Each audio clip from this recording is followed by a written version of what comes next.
My dear readers, listeners, and of course, friends. I am once again trapped in the repeating hell of reviewing these damn podcasts. This time it's Jordan Peterson's tedious episode 446, a painful reminder that the bar for intellectual discourse has been set so low that even a limbo dancer with a debilitating spinal injury could clear it with ease. As I subjected myself to this oral torture, I couldn't help but marvel at the sheer density of logical fallacies and sloppy reasoning on display. It's as if Peterson and his guest, Kelsey Sharon, had set out to create a veritable greatest hits compilation of intellectual dishonesty. Let's start with Sharon's sweeping generalization about women in the military. Based on nothing more than her own singular experience, she boldly proclaims that her aggressive masculinity is simply too much for the delicate sensibilities of her fellow female soldiers. It's a staggering feat of arrogance and ignorance to assume that one's personal experience can be extrapolated to an entire gender.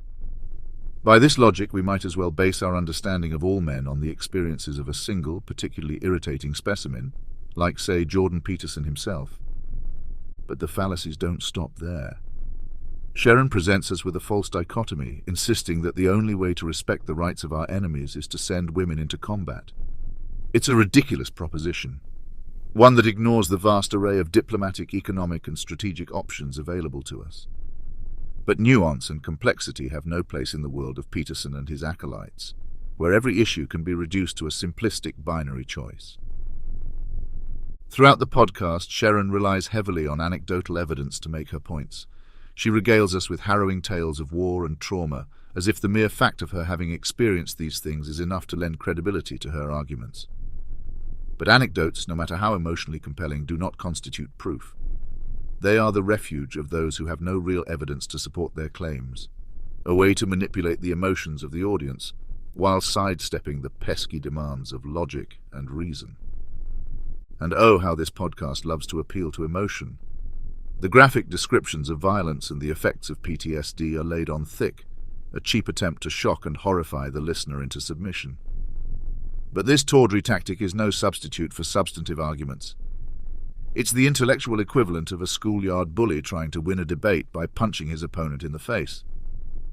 Sharon also treats us to a textbook example of the slippery slope fallacy, warning us that the introduction of diversity, equity, and inclusion (DEI) initiatives in the military will inevitably lead to a weakened force and a reliance on the dregs of society. It's a baseless claim, one that assumes a worst-case scenario without any evidence to support it. By this logic, we might as well argue that teaching soldiers to read will lead to the collapse of civilization itself. But perhaps the most galling aspect of this podcast is the way in which Sharon and Peterson engage in ad hominem attacks on those who dare to disagree with them. Sharon dismisses advocates of DEI initiatives as having lost the plot and forgotten the realities of war. It's a pathetic attempt to discredit one's opponents by attacking their character rather than engaging with their arguments. This is the last refuge of the intellectually bankrupt, a sure sign that they have nothing of substance to offer. Finally, we have Sharon's laughable attempt to blame the military's alleged woes on DEI initiatives. It's a classic case of the false cause fallacy, assuming that because two things happen in sequence, one must have caused the other. But correlation does not equal causation, a basic principle of logic that seems to have eluded our intrepid podcasters.